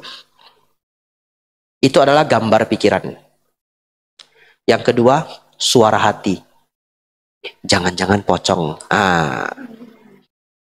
Sedangkan ketika kita samatha, gambar pikiran dan suara hati ini akan redup. Jadi sebenarnya kalau meditasi kita benar caranya, dalam kasus ini samatha, meditasi ketenangan kita benar, ketakutan akan makhluk halus itu malahan tidak muncul. Tapi kalau masih tahap awal, tentu masih bisa takut. Saran saya, kalau masih tahap awal takut meditasi di tempat sendiri, ikut retreat, jadi meditasinya rame-rame. Ikut kegiatan di wihara, ya. Tapi sebenarnya tidak perlu khawatir sama sekali, ya. Selama mengetahui saya merawat sila dengan baik, makhluk tidak akan mengganggu. Yang kedua, kalau meditasi berhasil, maka kedamaian dan kebahagiaan itu akan meningkat. Ketika pikiran kita bahagia, secara otomatis rasa takut itu tidak bisa ada di dalam pikiran kita. Karena pikiran kita itu hanya bisa didominasi oleh satu perasaan di satu waktu. Ya, kalau Anda sedang ngamuk banget, nggak ada hantu apapun yang Anda takuti. Ya, betul. Nggak bisa itu orang sambil ngamuk takut hantu, nggak bisa. Ya, kalau Anda lagi ngejar orang yang mukul anak Anda, dia lari ke kuburan paling menakutkan pun Anda kejar pakai kayu. Ya, di mana rasa takut itu? Tidak ada, karena Anda sedang didominasi oleh kemarahan. Ternyata kalau kita didominasi oleh kebahagiaan, rasa takut itu juga tidak bisa muncul. Tapi ini Anda harus praktek dulu. Ya, nanti sudah menemukan ini, oh iya benar. Ya. Jadi tadi karena pertanyaannya hanyalah mindsetnya sila adalah pelindung yang paling luar biasa. Begitu ya. Ya. Saya tidak bisa bahas panjang mengenai meditasi karena biasanya itu 1 jam sendiri. Hanya bahas meditasi itu bisa 1 jam. Ya. Anumodana pertanyaannya. Terima kasih Bante Anumodana. Ya. Tadi ada 1 lagi siapa? Oh ini dulu ya. Nah nanti 2 terakhir. Ya masih banyak sebenarnya ya. Jadi lembur ini ya. Padahal Sabtu setengah hari. Ya boleh dah, pokoknya batasnya jam 9 ya. 10 menit lagi Bapak Ibu ya. Ya. Ya. Baik. Anumodana Bante. Ya. Ya ini saya sebenarnya minta maaf terlebih dahulu. Karena saya ini takut salah menangkap atau mengartikan, karena ini saya mendengar quote dari Bante di luar. Nah, begini Bante, menanggapi quote-nya ini masih bersangkutan dengan pertanyaan keempat dari kokonya tadi. Oh ya, mohon maaf sebelumnya saya nyebutkan nama saya dulu, nama saya Steven. Ya, jadi quote-nya itu intinya berbunyi, kalau kita ada masalah dengan orang, kita itu harus bisa belajar memaafkan orang itu. Namun apabila sudah mentok, ya kita menjauhi, go away. Tapi menjauhinya itu tanpa ada rasa amarah dan kebencian. Nah, kalau dari sisi pandang Bante sendiri, bagaimana apakah itu bisa dipakai atau ada cara lain? Karena tidak menutup kemungkinan kalau misalnya orang tersebut saya jauhi, atau nanti kalau jadi pasien saya juga tidak bisa menolak Bante. Baik Bante. Baik ya, saya sudah tidak ingat mengenai quote itu. Dan seringnya saya menjawab pertanyaan itu kontekstual. Jadi kalau itu potongan atau quotes ya, bisa jadi itu adalah jawaban dari satu hal yang kontekstual banget. Misalkan dia ada masalah dengan teman baiknya, atau ada masalah dengan mertua ya, tapi saya sudah tidak ingat quotes ini. Baik, begini, sebenarnya di dalam Manggala Sutta, Sang Buddha itu memberi nasihat. Syair pertama nasihat beliau di antara 38 berkah. Yang pertama adalah asewana cak balanang pandita nancak sewana. Jangan bergaul dengan orang bodoh, bergaul dengan orang bijaksana. Jadi yang Sang Buddha minta ke kita itu bukan menghindari, udah pakai kata jangan. Menghindari itu udah diskon. Jangan bergaul dengan orang bodoh, bergaul dengan orang bijaksana.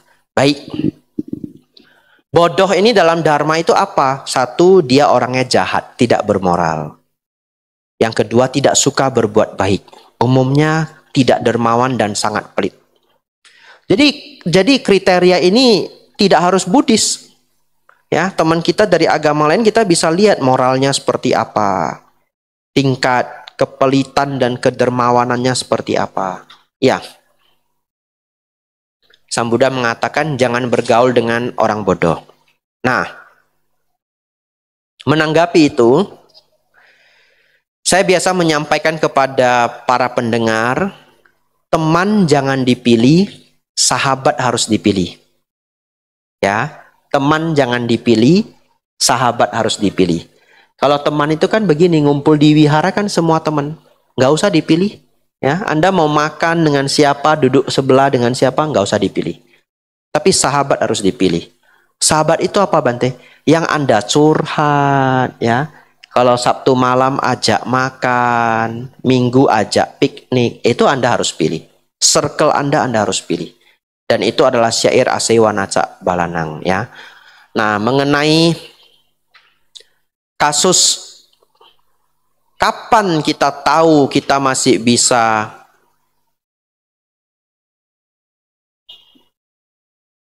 kontak, kapan kita masih bisa have relation ya, atau melakukan aktivitas bersama dengan orang ini, atau kapan kita sudah harus membuat jarak, atau kapan kita harus sudah menghindar, itu tidak ada teorinya. Itu adalah kebijaksanaan Bapak Ibu dalam keseharian.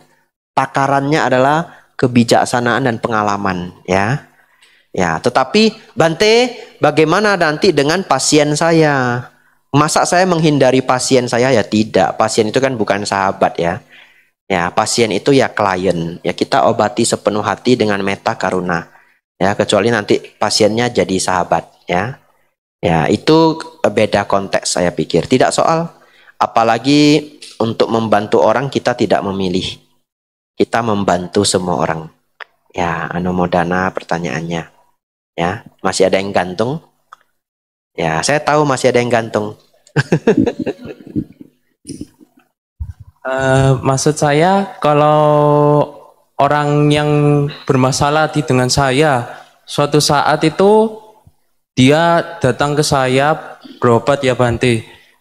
Nah, kan pasti ya nggak tahu ya, mungkin saya berusaha tidak akan marah lagi, tapi kan itu kan ada kemungkinan 50-50 Bante. Nah itu maksud saya Bante, kalau begitu bagaimana Bante? Ya. Tapi ya harus profesional. Diobati saja sesuai SOP. Siap Bante. Iya toh? Iya, sesuai SOP. Ya enggak apa-apa, yang penting kita mengobati sesuai SOP, sesuai ya itu, guideline. Ya, tidak soal. Ya, orang yang dulu pernah bermasalah dengan kita, tiba-tiba muncul kita ramah dengan dia, itu juga karma baik, ya. Ya, hanya kita tahu bahwa ini orang dulu buruk, memberi sangat banyak keburukan dalam hidup saya sudah tidak mau bergaul dengan dia lagi, itu hak kita. Ya, tetapi menunjukkan keramahan, kebaikan, itu adalah hal baik. Ya, karena dalam Musawada Weramani tidak berkata kasar. Sebaliknya umat Buddha memberi kata-kata yang lembut. Kita boleh loh lembut dengan orang tapi tidak mau bergaul dengan dia, kan boleh. Ya, kamu nanti Sabtu kemana? Saya mau ajak kamu makan. Oh, saya ndak makan ya Sabtu ya. Maaf ya. Sabtu saya makan di rumah saja. Misalkan begitu ya. Ya. Atau Sabtu itu ada itu Damasa Kaca Bante Abijato gitu ya. Tiba-tiba dia bilang saya mau ikut gitu. Wah, gawat. Ya, itu wisdom. Ya, mengatur itu wisdom. Tidak ada takaran teorinya. Anumodana pertanyaannya. Silahkan dua pertanyaan. Ya, dua pertanyaan terakhir silahkan. Tadi ada Bapak dari belakang. Ya, ini Bapak ini dulu boleh, lalu Bapak yang terakhir. Namo Buddhaya Bante. Namo Buddhaya. Saya pernah dengar masalah Biksu Moggallana itu kan dia mau menyelamatkan ibunya. Ternyata kok gagal. Terus yang Buddha ngasih komando itu harus parami, harus berdana kepada Sangha supaya ibunya itu bisa dapat makan. Kalau dia pakai kesaktian, pakai apa-apa kan gagal. Nah kalau kita misalkan bhakti dana, kita baca parita nggak ada paraminya, misalnya nggak ada berdana makan ke Bante. Misalnya orang kelenteng kan bagi beras ke orang susah. Misalkan kita baca parita tanpa parami, tanpa dana ke Bante, tanpa bagi beras, kita baca parita doang itu apa itu maksudnya gak mengulang kegagalan Biksu Moggallana. Terus saya mau tanya, sebenarnya yang dimaksud patidana itu paraminya atau paritanya, atau harus dua-dua, atau kita harus parami kepada Bante, atau cukup parita, atau sebetulnya itu paketan gitu loh, parami tambah parita. Apakah maksudnya kalau kita baca parita untuk leluhur tanpa parami, apa enggak mengulangi kegagalan Biksu Moggallana gitu loh? Baik ya, Anumodana pertanyaannya ya. Baik, cerita dalam Buddhism itu kadangkala banyak sekali versi ya. Tetapi saya akan menjawab dari cara pandang ajaran Sang Buddha di Tripitaka. Baik, jawabannya seperti ini. Yang menjadi penentu satu makhluk di alam rendah bisa mendapatkan manfaat dari pelimpahan jasa kita adalah dia ikut berbahagia. dia mengetahui dan ikut berbahagia. Terus kalau kita baca parita, bagaimana Bante? Kalau baca parita tidak berbuat kebajikan dulu, tidak ada parami dulu, bagaimana Bante? Baik. Sebenarnya membaca parita itu sendiri adalah perbuatan baik karena kita mengulang ajaran Buddha. Ya, kalau kita memahami isi dari parita itu, kita sendiri sedang membuat karma baik besar dengan belajar Dhamma. Kadang-kadang kita membacakan parita itu ada para dewa yang mendengarkan Dhamma tersebut. Jadi kita sedang melakukan kebajikan, mengulang ajaran Sang Buddha. Tentu kebajikan itu bisa dilimpahkan. Selanjutnya, kalau misalkan seseorang melimpahkan jasa, jasa itu tidak mesti hanya jasa di hari itu. Contoh ya, kalau saya pelimpahan jasa, saya akan mengatakan, semoga dengan kebajikan yang pernah saya lakukan selama ini, ya, para makhluk yang ada di sini bisa ikut berbahagia atas limpahan jasa kebajikan ini. Saya mengatakan kebajikan yang saya lakukan selama ini. Selama ini ceramah di Surabaya, di Bandung, di Pekalongan, begitu ya? Ya, yang mana itu yang menjadi limpahan jasa kebajikan? Nggak soal. Ya, jadi poinnya tetap kembali pada makhluk tersebut mengetahui dan ikut berbahagia. Ya. Bagaimana? Karena dia gagal menggunakan kesaktian itu tidak bertujuan untuk mengajak ibunya ikut bermudita cita atas kebaikan. Ya, ternyata makanan yang diberikan itu tidak menjadi makanan yang bisa dimakan oleh ibunya. Para makhluk yang menderita itu membutuhkan kebajikan, tidak sebatas makanan. Ya, anumodana pertanyaannya, Pak. Bapak silahkan. Ya.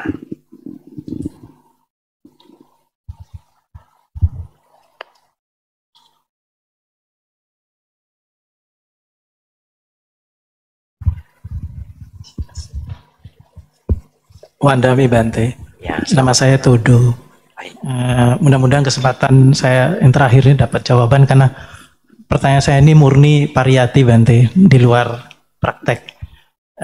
Tadi juga ada beberapa hal yang disinggung, itu yang membuat saya bertanya Bante, terutama saat awal sekali Bante mengungkapkan tentang alam arupa, alam rupa Brahma mungkin, arupa Brahma Bante, yang tidak ada lagi keinginan indriawi, yang bahkan saya baca bahwa alam rupa Brahma masih ada penglihatan dan pendengaran.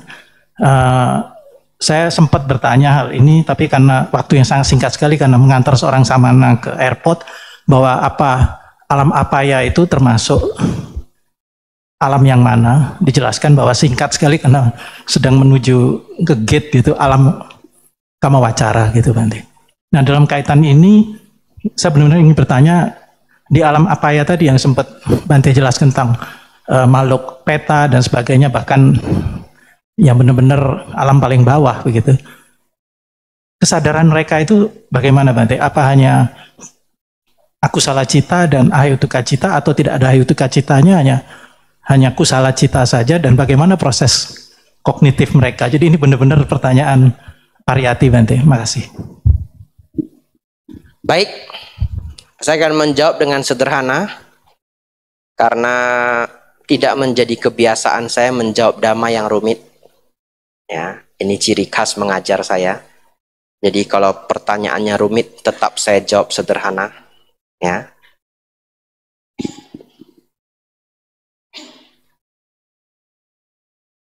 Para makhluk yang terlahir di alam apaya dicengkram oleh dukkha. Pikiran mereka itu didominasi oleh dukkha. Didominasi oleh dukkha. Bisa tidak suka? Bisa. Tapi didominasi oleh dukkha. Saya beri contoh.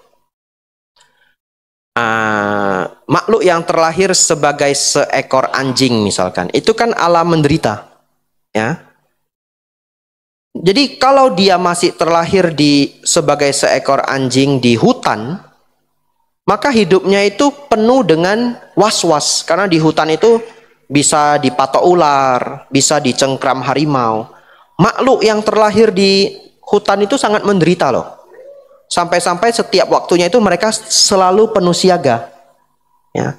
Jadi kalau Bapak Ibu ketemu burung di taman, lalu Bapak Ibu ingin dekati ya, gitu ya, atau gimana lah Anda manggil burungnya, terus burungnya lari, lalu Anda bilang, kok dia lari? Dia lari itu udah benar itu.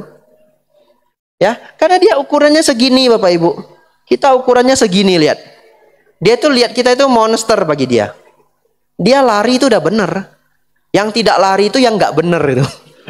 Iya, yang nggak lari itu yang nggak benar. Kenapa dia lari?